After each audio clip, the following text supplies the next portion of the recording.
तो MP board के class 9th के सभी विद्यार्थी देख लीजिए, आपका एकदम असली वाला पेपर यहां पर आ चुका है। 9th क्लास का यहां पेपर है हिंदी का, जो कि 1 अप्रैल के दिन आपको एमपी बोर्ड में देखने को मिलेगा। तो रसखान कहां जन्म लेना चाहते हैं? ठीक है, तो रसखान जो है ब्रजभूमि में जन्म लेना चाहते हैं। कबीर के अनुसार ईश्वर कहां रहता है? तो हर प्राणी की श्वास में।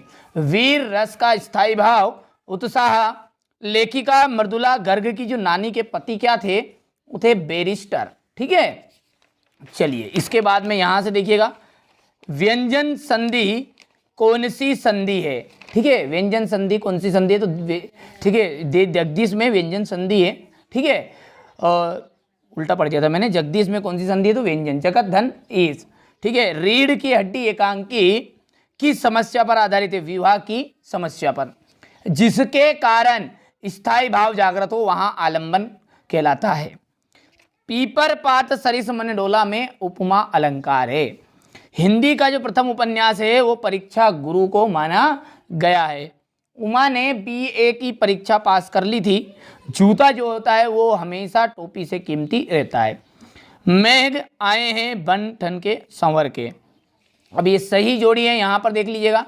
ठीक है, चारू चंद्र की चंचल किरणें, इसमें आ जाएगा अनुप्रास अलंकार।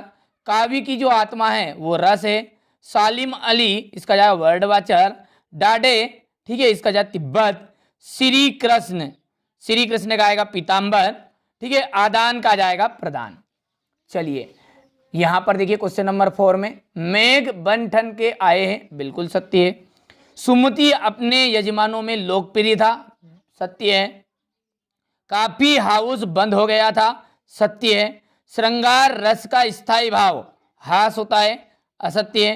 प्रत्यय शब्द से के पहले जुड़ते हैं, प्रत्यय जो होता है वो हमेशा आगे जुड़ता है। ठीक है, सॉरी पीछे। ठीक है, ये पहले जोड़ने की बात कर रहा है, ये गलत है। और इसका जाएगा बिल्कुल एकदम सत्य। चलिए स्क्रीनशॉट ले लिया। चलिए इसके बाद क्वेश्चन नंबर 5 को देखिए, ज्ञान मार्गी भक्ति शाखा के प्रतिनिधि कवि कौन है? कबीर दास। रिपोतार्ज किस भाषा, ठीक है, रिपोतार्ज किस भाषा का शब्द है? फ्रेंच का है। सदाचार का विलोम शब्द है, दुराचार है। ऊंचे कुल में जन्म लेकर हमेशा अच्छे कर्म करने चाहिए। कहानी में कितने तत्व माने गए हैं? 6। पर दादी ने आधा लोटा पानी किसे पिलाया? चोर को पिलाया था। अब देखिए क्वेश्चन नंबर 6 से मैं आपको पूरा सॉल्यूशन दूंगा। ठीक है, थोड़ा एक्सप्लेन भी करूंगा। यहां से देखिए, ज्ञान मार्गी भक्ति शाखा की प्रमुख विशेषताएं स्क्रीनशॉट के माध्यम से कंप्लीट कर लीजिएगा। ठीक है, यहाँ से प्रश्न का स्क्रीनशॉट ले लीजिए। पहले आप ये देखिए, थोड़ा सा छोटा कर देता हूँ ताकि आपको अच्छे समझ में आ जाए। ये देखिए, हो गया। ये क्वेश्चन नंबर 8 है, ये 9, 10, 11 हो गया इतना। चलिए इसके बाद में यहाँ से देखिएगा, हो गया। कहानी किसे कहते हैं? 2 कहानीकारों के नाम। रेखा चित्र किसे कहते हैं? किन घटनाओं से पता चला कि हीरा और मोती में गहरी दोस्ती थी? यहाँ से देख लीजिएगा। श्याम चरण दुबे की भाषा शैली की विशेषताएं बतानी है। इसके बाद क्वेश्चन नंबर 16 है, ये क्वेश्चन नंबर 17, 18। ठीक है, इसके बाद में कितना भयानक यदि अथवा हो गया। ठीक है, ये क्वेश्चन नंबर 19 है। ये क्वेश्चन नंबर 20 आपका। ठीक है, यही प्रश्न हुबहू आपको 1 अप्रैल के दिन आल एमपी में देखने को मिलेंगे। पूरा सॉल्यूशन दूंगा, घबराइएगा मत, बिल्कुल संकोच नहीं करना है किसी भी चीज़ों का। ठीक है, ये क्वेश्चन नंबर 22 है। ये क्वेश्चन नंबर आपका 23। ठीक है भैया, तो ये मैंने आपको हिंदी का सेट ए बता दे। चलिए इसके सॉल्यूशन को अच्छे समझते हैं। यानी कि यहाँ से क्वेश्चन नंबर 6 से ज्ञान मार्गी भक्ति शाखा की प्रमुख विशेषताएं क्या होती है, चलिए देखते हैं। ज्ञान मार्गी भक्ति शाखा की प्रमुख विशेषताएं, नंबर 1 है निराकार ब्रह्मा की उपासना। थोड़ा छोटा कर लेता हूँ, यहाँ से देखिए। ठीक है, निराकार ब्रह्मा की में विश्वास। ठीक है, गुरु के महत्व का बखान, हिंदू मुस्लिम एकता पर बल। याद कर लीजिएगा, सिंपल है। इसी के अथवा का है देखिए, छायावादी काव्य की 2 विशेषताएं। वैसे आप पेपर नहीं बताऊंगा, यहाँ से आप देख सकते हैं। छायावादी काव्य की 2 विशेषताएं, व्यक्तिवाद की प्रधानता और श्रृंगार की भावना। अब बच्चों के मन में आएगा इतना सा लिखने से 2 नंबर आ जाएगा। हाँ, 2 नंबर का पेपर में 2 ज़्यादा फालतू चीज़ें नहीं लिखना है। ठीक है, तो यहाँ से चिंता नहीं करनी। 9th के अलावा 10th की भी पूरी तैयारी एकदम फ्री, किसी को 1 रुपया शुल्क नहीं देना, ना आपको 9th में उजाड़ना पैसे, ना 10th में, पूरी मदद मैं आपको फ्री में करूँगा, ठीक है। कवि सुमित्रा नंदन पंत ने गाँव को हरता जनमन क्यों कहा है?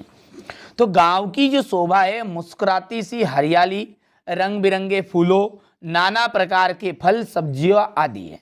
जो हमारी गांव की जो मर्यादा है, हमारा गांव का जो सम्मान है, गांव की जो शोभा है, वो क्या है? हरियाली है, रंग बिरंगे फूल रहते हैं गाँव में, ठीक है। नाना प्रकार के फल, नाना का मतलब अनेक प्रकार के, नाना का मतलब क्या होता है? अनेक प्रकार के फल हो गए, सब्जी हो गई, ये सब गाँव में मिलते हैं।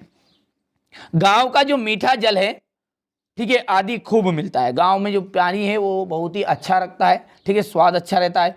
इस गांव की छटा मनमोहक है, इसलिए आदमी का मन मोह लेता है। इसलिए जो सुमित्रा नंदन पंत है वो गांव को हरता जनमन कहा है, ठीक है। चलिए इसके बाद में इसी के अथवा का प्रश्न है आपका, इस संसार में सच्चा संत कौन कहलाता है? देखिए सच्चा संत जो वो है जो पक्ष और विपक्ष के चक्कर में नहीं पड़ता।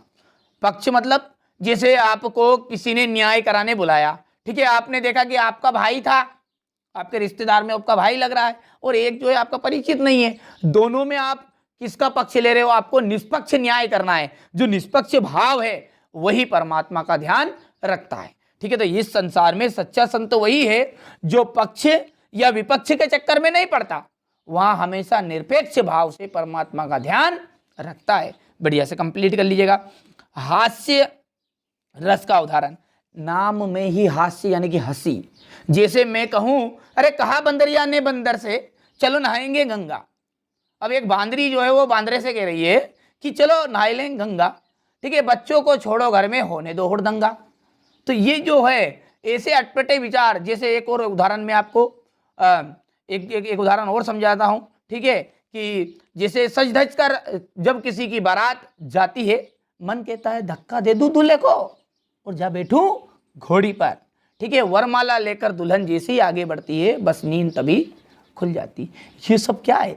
मतलब किसी भी ऐसी विचित्र घटना, ऐसा विचित्र वेशभूषा जिनको देखकर हमारे मन में हंसी उत्पन्न आ जाए, हमारा जो ठीक है भाव है वहां हास्य में बदल जाए, बस इसी को हास्य रस कहते हैं। जरूरी नहीं है कि ये परिभाषा लिखोगे, मैं बोल रहा हूं सिंपल सी लैंग्वेज में वो लिखिएगा आप। तो ऐसा भाव, ऐसा दृश्य जिसको देखकर हमारे मन में या हमें अचानक से हंसी उत्पन्न होती है, वहां हास्य रस होता है, ठीक है। ऐसा क्रियाकलाप, ऐसी घटना जिसको देखकर हंसी आ जाए, बस वही हास्य रस होता है। तो यहां पर उदाहरण लिख दीजिएगा कि कहा बंदरिया ने बंदर से चलो नहाएंगे गंगा, बच्चों को छोड़ो घर में होने दो हुड़दंगा। चलिए अब इसी के नीचे सवेया छंद का उदाहरण सहित व्याख्या करनी है। सवेया छंद एक वार्णिक छंद है। क्या है? वार्णिक। इसमें कितने वर्ण होते हैं? कुल 23 वर्ण होते हैं। सवेया छंद में 22 से 26 वर्णों तक भी हो सकता है, ऐसा नहीं कि 23 ही वर्ण है, 22 से 26 वर्णों तक भी हो सकता है, उसे भी सवेया के अंदर रखा गया है। चलिए उदाहरण है, अरे मानुष हो तो वही रस खाने, बसो ब्रज गोकुल के गांव के ग्वारन। इस तरह से पढ़ना है आपको, ठीक है। वैसे मेरे को भी सुरताल नहीं आता है, पर जितना आता है वो बता रहा हूं, ठीक है। अरे मानुष हो तो वही रस खाने, बसो ब्रज गोकुल के गांव के ग्वारन, जो पशु हो तो कहाँ बस मेरो, चरो चित नंदे की धेनु मजार। ठीक है, इस तरह से आपको याद कर लेना है, ठीक है। कबीर के काव्य के भाव सौंदर्य की 2 विशेषताएं बतानी है। कबीर के काव्य की 2 भावी सौंदर्य विशेषताएं, नंबर 1 है दार्शनिकता और दूसरा है रहस्यवाद। कबीर के काव्य में दार्शनिक विचारधारा मिलती है। रहस्यवाद, अनेक स्थानों पर इनके काव्य में रहस्यता के दर्शन होते हैं। तो ये आपका क्वेश्चन नंबर 9 है। एक्सप्लेन भी करना हो सॉल्यूशन के साथ, स्क्रीनशॉट भी लेते चलेगा। चलिए इसके बाद में यहां से देखिए ये अथवा है, रसखान की 2 रचनाएं बतानी है आपको क्वेश्चन नंबर 9 के अथवा में। तो सुजान, रसखान, प्रेम वाटिका, स्क्रीनशॉट लेते चलिए आप।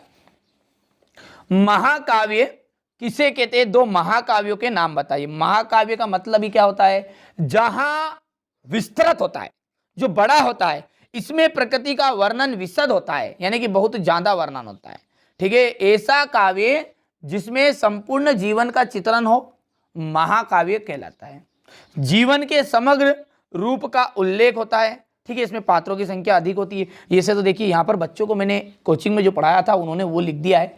ठीक है, आप सिंपल लैंग्वेज में लिखना है, आपके पास समय कम है। महाकाव्य की परिभाषा सिंपल सी ऐसी लिखना आपको कि ऐसा काव्य जिसमें संपूर्ण जीवन का चित्रण होता है, ऐसा काव्य जिसमें संपूर्ण जीवन का चित्रण होता है, जो विस्तृत होता है, बस उसे महाकाव्य कहते हैं। 2 महाकाव्य के नाम लेता है, रामचरितमानस है। इनके रचनाकार कौन है हम जानते हैं, आप बच्चा जानता है। हम रामचरितमानस को भगवान के स्वरूप मानते हैं। ठीक है, वो हमारा धार्मिक ग्रंथ है। तुलसीदास है, कामयानी, जयशंकर प्रसाद। ठीक है, अब इसी के अथवा वाला प्रश्न है, जीवनी और आत्मकथा में अंतर। देखिए जीवनी क्या है, देखिए ये सारे प्रश्न आपके चल रहे हैं ये। ठीक है, यहाँ से देख लीजिएगा, ये पेपर है आपका, देख लीजिए जीवनी और आत्मकथा में अंतर सारे, ये आपका ये पेपर जो मैंने बताया अभी, ठीक है, जो 20 मार्च के दिन आएगा, ये घबराना नहीं है। जीवनी में क्या रहेगा, जीवनी में लेखक किसी अन्य के जीवन वृत्त को प्रस्तुत करता है। आत्मकथा यानी कि खुद का। ठीक है, ये जीवनी जो होती है वो प्रायः महापुरुषों की लिखी जाती है। अब आत्मकथा तो क्या उठे नहीं चले, ठीक है, जिनकी 2 गांव में 2 आदमी भी इज्जत ना करे वो भी लिख देंगे साहब हमारी आत्मकथा ही है। ठीक है, मेरी स्टोरी, माई स्टोरी करके। ठीक है, आत्मकथा कोई भी लिख सकता, तो ये 2 अंतर आपको करने हैं। इसी तरह के आपका क्वेश्चन नंबर 11 है, यहां पर देख लीजिए, आपने यहां प्रेमचंद्र के फटे जूते व्यंग पढ़ा, इसे पढ़कर आपको लेखक की कौन कौन सी बातें आकर्षित करती हैं। देखिए पहला है कि लेखक गहन अनुभूति के धनी है, इसलिए गहरी चोट करने वाले तथ्यों को उभारते हैं। दूसरा है तीखी बात को भी सहजता से प्रस्तुत करना लेखक की एक कला है। ठीक है, यहाँ से आप बढ़िया से स्क्रीनशॉट ले लीजिए, समय कम है वरना अच्छे से एक्सप्लेन करता। ठीक है, वरना 1-2 घंटे का वीडियो बनेगा, बीच में छोड़कर आप भाग जाओगे। ठीक है, मेरी उद्देश्य यही है कि आप अच्छे अंक प्राप्त करें। यहाँ से इसका अथवा वाला प्रश्न देख लीजिएगा, सिंपल भाषा में लिखा है, इतना सिंपल कि पढ़ते से याद होगा। कहानी किसे कहते हैं, यहाँ से देख लीजिएगा, कहानी के 2 कहानीकारों के नाम हैं, मुंशी प्रेमचंद्र और जयशंकर प्रसाद। इसके बाद इसी के अथवा का रेखा चित्र क्या है, ठीक है, यहाँ से देख लीजिएगा। क्वेश्चन नंबर 13 है। ठीक है, समय की पाबंदी है वरना बहुत अच्छे से एक्सप्लेन करता, और यदि आप कहोगे तो अगले वीडियो में देख लीजिए, अच्छे से एक्सप्लेन करूँगा। ठीक है, यहाँ से देख लीजिए, ये क्वेश्चन नंबर आपका 14 है। यहाँ से देखिए, ये क्वेश्चन नंबर जो 4 है ये आपका 14 का अथवा है। यहाँ से बच्चों ने कॉपी में नहीं लिखा था, इसलिए यहाँ से कर लीजिए कंप्लीट, कोई दिक्कत नहीं है। चलिए, तो इसके बाद में यहाँ से श्यामाचरण दुबे की जो भाषा शैली थी उसमें देख लीजिए, भाषा में आपको इतना लिखना है, देख लीजिए, श्यामाचरण दुबे ने सरल एवं सुबोध खड़ी बोली में साहित्य का सृजन किया है। आपकी भाषा विषय के अनुसार बदलती रहती है। ठीक है, इतना हो गया। इसके बाद में यहाँ से लिखिएगा, इसके आगे आपने आवश्यकता के अनुरूप अंग्रेजी एवं उर्दू आदि शब्दों का प्रयोग भी किया है। चलिए, शैली में कुछ नहीं करना है, यहाँ से लिखना कि इनकी शैली में निम्नलिखित रूप पाए गए हैं, इनकी शैली के निम्नलिखित रूप है, और नंबर 1 लिख दीजिएगा। यहाँ से ये विश्लेषणात्मक शैली, भावात्मक शैली, विचारात्मक, हेडिंग खाली ओनली। ठीक है, इसके बाद हरिशंकर परसाई का इसी के अथवा का है प्रश्न 15वां का, रचना तो रचना कोई भी 2 यहाँ से आप लिख सकते हैं। ठीक है, क्वेश्चन नंबर 16 को देखते हैं। चलिए, क्वेश्चन नंबर 16 में आपका देखिए समास विग्रह था, 9 ग्रह, तो 9 ग्रहों का समूह, और इसमें समास है दिग्गु समास, राम श्याम। ठीक है, तो राम और श्याम इसका आ जाएगा द्वंद्व समास। इसी के अथवा का जो प्रश्न है इसमें देख लीजिए आपको यहाँ पर, ठीक है, तत्सम और तद्भव शब्द अलग अलग करने हैं, तो मुख्य सूखा, श्यामालल, घोड़ा। ठीक है, तो इनमें से यहाँ पर देख लीजिए तत्सम जो है वो है आपका ये मुख्य श्यामल, और तद्भव जो है सूखा और घोड़ा है। चलिए 17वां क्वेश्चन देखते हैं। चलिए, अब क्वेश्चन नंबर जो आपका 17 है, ठीक है, वो यहाँ पर है, मृत्यु का तरल दूत किसे कहा गया और क्यों। ठीक है, यहाँ से बढ़िया से इसका आप अच्छे से सॉल्यूशन कर लीजिएगा। इसी का जो अथवा क्वेश्चन है वो आपका क्वेश्चन नंबर देख लीजिए, यहाँ पर देख लीजिएगा, ये है क्वेश्चन नंबर 17 का अथवा, बढ़िया से स्क्रीनशॉट लीजिए। अब जो क्वेश्चन नंबर 18 है उसमें संदर्भ प्रसंग है, चलिए उन्हें भी देखते हैं। चलिए, इसके बाद यहाँ से देखिए प्रश्न नंबर जो 18 है इसमें संदर्भ प्रसंग व्याख्या, यहाँ से लिख लीजिएगा ये। ठीक है, इसी के जो अथवा वाला प्रश्न है ले लिया स्क्रीनशॉट। ठीक है, तुरंत इतना टाइम कम है आपके पास में। ठीक है, यहाँ से देखिएगा, ये इसका अथवा वाला है, बढ़िया से कंप्लीट कर लीजिएगा। ठीक है, अब जो क्वेश्चन नंबर 19 है उसमें आपका फिर से संदर्भ प्रसंग व्याख्या है, उन्हें देखते हैं। चलिए, यहाँ से देखिए, ये क्वेश्चन नंबर आपका 19 है। ठीक है, बढ़िया से कंप्लीट कर लीजिएगा यहाँ से। ठीक है, इसी के अथवा वाला जो प्रश्न है वो यहाँ पर है आपका ये। ठीक है, स्क्रीनशॉट ले लिया आपने, हाँ नहीं लिया तो लीजिए, तुरंत लीजिए और अच्छी मेहनत करिएगा। ठीक है, अब क्वेश्चन नंबर जो 20 है उसमें आपका अनुच्छेद है, तो वो अनुच्छेद भी देख लेते हैं। ठीक है, यहाँ से आपका अनुच्छेद ये, ठीक है, मेरा विद्यालय, ये आपका 20 का अथवा है। ठीक है, और ले लिया स्क्रीनशॉट। इसी के अथवा वाला जो है इसमें संवाद लेखन है। ठीक है, तो ये आपका 20वां क्वेश्चन है। ये 15 अगस्त पर बेटे, पिता और बेटे में संवाद, अगले वीडियो में एक्सप्लेन करूंगा, एक सेपरेट वीडियो में बताऊंगा मैं। यहाँ से प्रश्नों का आपको अनुच्छेद लेखन उसमें बताऊंगा, अपठित गद्यांश कैसे लिखना, संदर्भ प्रश्न व्याख्या बताऊंगा। वो लंबा वीडियो रहेगा, कम से कम ज़्यादा नहीं तो 40 से 50 मिनट का रहेगा। उसमें सारी चीज़ें बताऊंगा, निबंध कैसे लिखना, आपको अवकाश कैसे लिखनी। ठीक है, इसके बाद में जो आपका है क्वेश्चन नंबर 21। ठीक है, तो ये क्वेश्चन नंबर जो 21 है, यहाँ पर देख लीजिएगा, इसको निकाल लेता हूँ, मैंने टिक मार के कर ली है पहले से। यहाँ से देखिए, ये अपठित गद्यांश में से है। ठीक है, स्क्रीनशॉट ले लिया। ठीक है, ये 21 का अथवा है। ठीक है, अब 21 के बाद में क्वेश्चन नंबर जो 22 है, उसमें आपको यहाँ से देख लीजिए। पहला तो ये अनौपचारिक में है, हो गया। सॉरी, सॉल्यूशन यहाँ नहीं दिया, तो ये सॉल्यूशन इसका। ठीक है, चलिए इसके बाद में क्वेश्चन नंबर 23, सॉरी इसके अथवा वाला प्रश्न रह गया है, तो इसके अथवा वाला प्रश्न ये रहा। सचिव माध्यमिक शिक्षा मंडल भोपाल के द्वारा आवेदन पत्र, सब कुछ एक्सप्लेन करूंगा, अगले वीडियो में करूंगा। ठीक है, यहाँ पर वीडियो लंबा बन रहा है इसलिए थोड़ा सा जल्दबाजी कर रहा हूँ अब। ठीक है, और अंतिम जो है आपका क्वेश्चन नंबर 23 जो है, उसमें आपका है निबंध। तो निबंध में आपको सबसे पहले यहाँ से ये निबंध कर लेना, कोई सा भी कर लेना है। ठीक है, ले लिया स्क्रीनशॉट। वैसे तो ये सब कुछ आते हैं निबंध में, तो कोई दिक्कत नहीं है। आपको नहीं आते जब भी कंप्लीट कर लीजिएगा, सिखा दूंगा तरीका। यदि कोई सा भी निबंध नहीं आता है तो उसकी 4 से 5 लाइन याद करो और पूरा कंप्लीट हो जाएगा उसमें। इसके बाद में ये पर्यावरण प्रदूषण वाला था, पर्यावरण प्रदूषण का हो गया। ठीक है, इसके बाद में ये आपका कोविड-19 का मत करिएगा, कोविड-19 का समय चला गया है। ठीक है, वरना पता चले कि कोविड-19 कर लें यार, हो गया ख़त्म। ठीक है, ये मेरा प्रिय खेल बैडमिंटन, ये करना। ठीक है, ये याद भी नहीं करोगे ना तो तरीका बताऊंगा, अगले वीडियो में बताऊंगा पर लेकिन नहीं। ठीक है, तो चैनल को आपने सब्सक्राइब नहीं किया तो सब्सक्राइब कर लीजिएगा। ठीक है, ये मैंने आपको सेट है आपका ओरिजिनल बता दिया है।